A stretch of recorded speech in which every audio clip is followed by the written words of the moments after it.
Buenas tardes, soy Jorge de Jesús Victoria Jiménez, estudiante de la Universidad Tecnológica de la Mixteca, Ingeniería en Mecatrónica, grupo 414A, y voy a estar presentando mi proyecto de circuitos eléctricos 1 ordinario.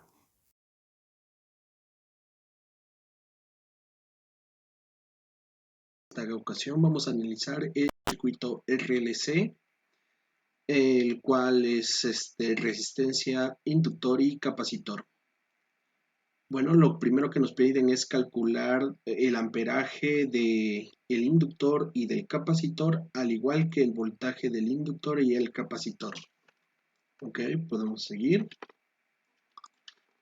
Bueno, primeramente tenemos que quitar el inductor, hacerlo como un alambre cualquiera, un nodo. Y en esta parte del capacitor tenemos que verlo como un circuito abierto. Entonces tomamos como el voltaje de la batería.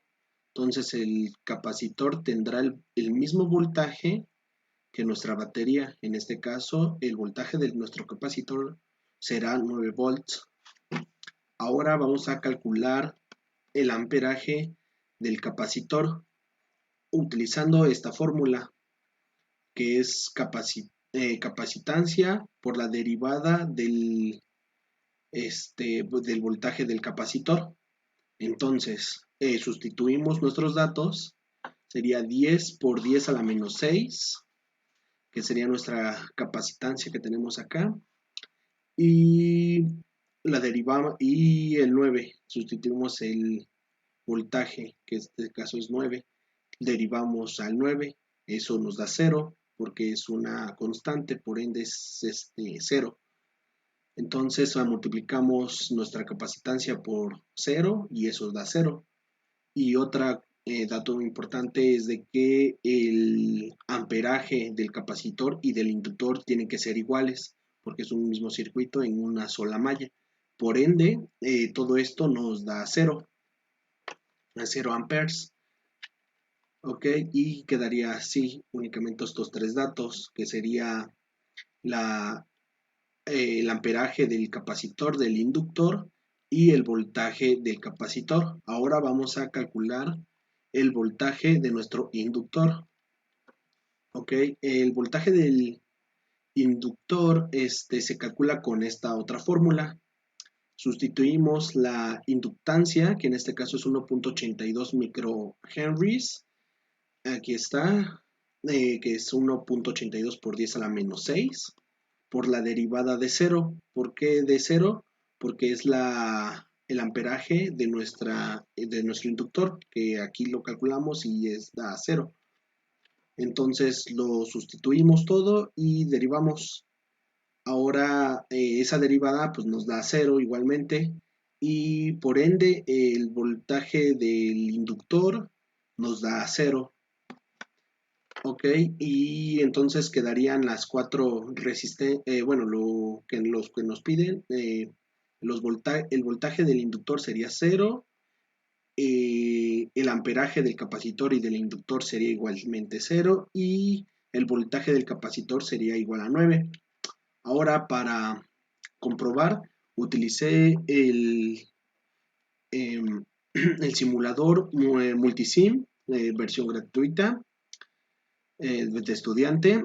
Ok, y aquí nos hicimos el mismo circuito, y bueno, aquí está la comprobación. Estos son 90.00 nanoamperes, eso ya es casi cero o se vuelve cero prácticamente, es nulo. Entonces aquí igualmente es menos 90 amperes, aquí está simplemente cambiado de polo, sería al revés, pero igual da cero.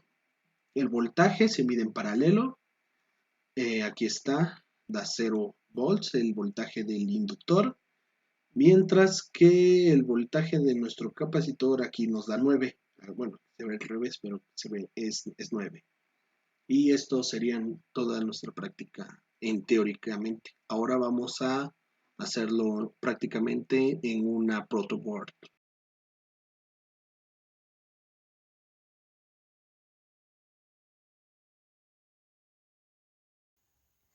Bueno, ahora estamos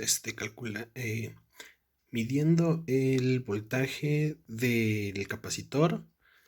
Es el capacitor de 10 microfarados.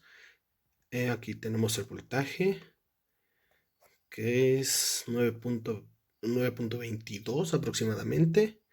Aquí está conectado a nuestra pila de 9 volts, así que sí es aproximadamente lo necesario. Bueno, aquí estamos midiendo el inductor. Aquí está el inductor, aquí está nuestro capacitor y nuestra resistencia en serie y nuestra batería de 9 volts. Y aquí está su voltaje. Ya sabemos que el voltaje se mide en paralelo y efectivamente es cero. Ahora estamos midiendo el amperaje, igual, cero. Aquí se abrió nuestro circuito, dado que para medir amperaje necesitamos abrir el circuito y de esa manera se mide nuestro amperaje. Aquí está cero, ahí se nota, se ve bien, es cero, ya está en la medición de amperaje y conectado efectivamente con el circuito abierto.